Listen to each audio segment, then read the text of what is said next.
नमस्कार दोस्तों, अनमोल साहित्य की दुनिया में आपका स्वागत है। आज हम बात करेंगे स्वामी विवेकानंद जी के द्वारा बताए हुए सोपान कर्तव्य और शिक्षा की। कर्तव्य। स्वामी विवेकानंद जी कहते हैं, हमारा पहला कर्तव्य है कि अपने प्रति घृणा ना करें, क्योंकि आगे बढ़ने के लिए यह सबसे आवश्यक है कि पहले हम स्वयं में विश्वास रखें और फिर ईश्वर में। जिसे स्वयं में विश्वास नहीं है, उसे ईश्वर में कभी भी विश्वास नहीं हो सकता है। प्रत्येक मनुष्य का कर्तव्य है कि वह अपना आदर्श लेकर के उसे चरितार्थ करने का प्रयत्न करें।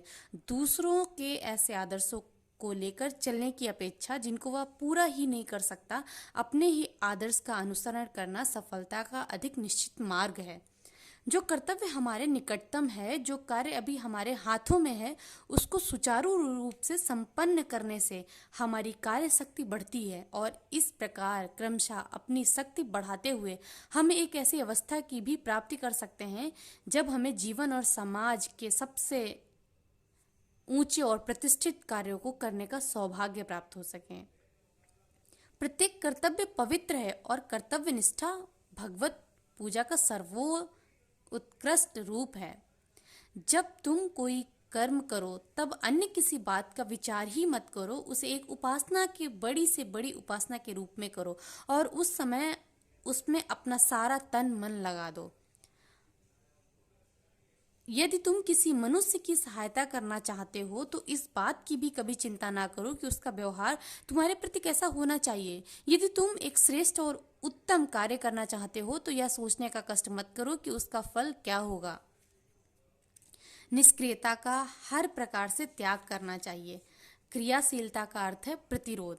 मानसिक तथा शारीरिक समस्त दोषों का प्रतिरोध करो और जब तुम इस प्रतिरोध में सफल होगे तभी शांति की प्राप्ति होगी। गीता का कथन है, कर्मयोग का अर्थ है कुशलता से यथार्थ वैज्ञानिक प्रणाली से कर्म करना। कर्मानुष्ठान की विधि ठीक ठाक जानने से मनुष्य को श्रेष्ठतम फल प्राप्त हो सकता है। भविष्य में क्या होगा इसी चिंता में जो सर्वदा रहता है, उससे कोई कार्य नहीं हो सकता। इसलिए जिस बात को तुम सत्य समझते हो उसे अभी कर डालो। भविष्य में क्या होगा क्या नहीं होगा इसकी चिंता नहीं करनी चाहिए और इसकी चिंता करने की आवश्यकता भी नहीं है। अत्यंत छोटा कर्म भी यदि अच्छे भाव से किया जाए तो उससे अद्भुत फल की प्राप्ति होती है। अतएव जो जहाँ तक अच्छे भाव से काम कर सके उसे अच्छे काम से करना चाहिए। जो यह समझते हैं कि कार्यक्षेत्र में उतरने पर अवश्य सहायता मिलेगी, वे ही कार्य संपादन कर सकते हैं। आकस्मिक अवसर तो छोटे से छोटे मनुष्य को भी किसी न किसी प्रकार का बड़प्पन दे देते हैं, परंतु वास्तव में महान तो वही है जिसका चरित्र सदैव और सब अवस्थाओं में महान तथा एक सम रहता है। काम आरंभ करो, शेष सब कुछ आप हो जाएगा। जो सब कुछ त्याग कर अनन्य भाव से चिंतन करते हुए मेरी उपासना करते हैं, वह नित्य समाहित व्यक्तियों का योगक्षेम में बहन करता हूँ। भगवान श्री कृष्ण जी कहते हैं, ये भगवान श्री कृष्ण जी की वाणी है, कभी की कल्पना नहीं। जो जिस समय का कर्तव्य है उसका पालन करना सबसे श्रेष्ठतम है। विवेकानंद जी कहते हैं, हे वीर, अपना आत्म विकास कीजिए। जीवन क्या निद्रा में ही व्यतीत होगा? समय तो बीतता जा रहा है। जिस समय जिस काम के लिए प्रतिज्ञा करो, ठीक उसी समय उसको कर डालना चाहिए, नहीं तो लोगों का विश्वास उस काम से उठ जाता है और खुद से भी विश्वास उठने लगता है। शक्ति क्या कोई दूसरा देता है? वह तो खुद के ही भीतर मौजूद होती है। समय आने पर वह स्वयं ही प्रकट हो जाती है। काम में लग जाओ, फिर देखो कि शक्ति कैसे अपने आप तुम्हारे पास आ जाएगी और काम कितना सहज और सरल हो जाएगा। जो कुछ भी हमारा कर्तव्य हो उसे करते रहें, अपना कंधा सदैव काम में लगाए रहें, तभी अवश्य हमें प्रकाश की उपलब्धि प्राप्त होगी। अपने जीवन में जो कुछ भी श्रेष्ठ कार्य है उन कार्यों को करने में उतना ही सावधान रहना चाहिए।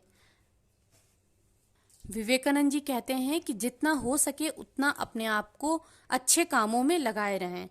जब नदी में कुछ पानी नहीं रहेगा तभी पार होगे, ऐसा सोच करके बैठे मत रहो। जब पानी नदी में हो तभी तैरने की कोशिश करो। शिक्षा।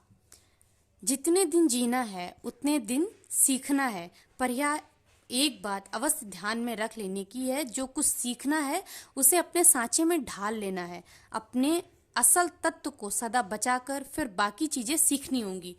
औरों से उत्तम बातें सीखकर उन्नत बनो। जो सीखना नहीं चाहता वह तो पहले ही मर चुका है। सारी शिक्षा का ध्येय है मनुष्य का विकास। जो शिक्षा साधारण व्यक्ति को जीवन संग्राम में समर्थ नहीं बना सकती, जो मनुष्य में चरित्र बल पर हित भावना तथा सिंह के समान साहस नहीं ला सकती, वह भी कोई शिक्षा नहीं है। जिस शिक्षा के द्वारा जीवन में अपने पैरों पर खड़ा हुआ जाता है वही शिक्षा है। शिक्षा किसे कहते हैं? क्या वह पठन मात्र है? नहीं। क्या वह नाना प्रकार का ज्ञानार्जन है? नहीं, यह भी नहीं।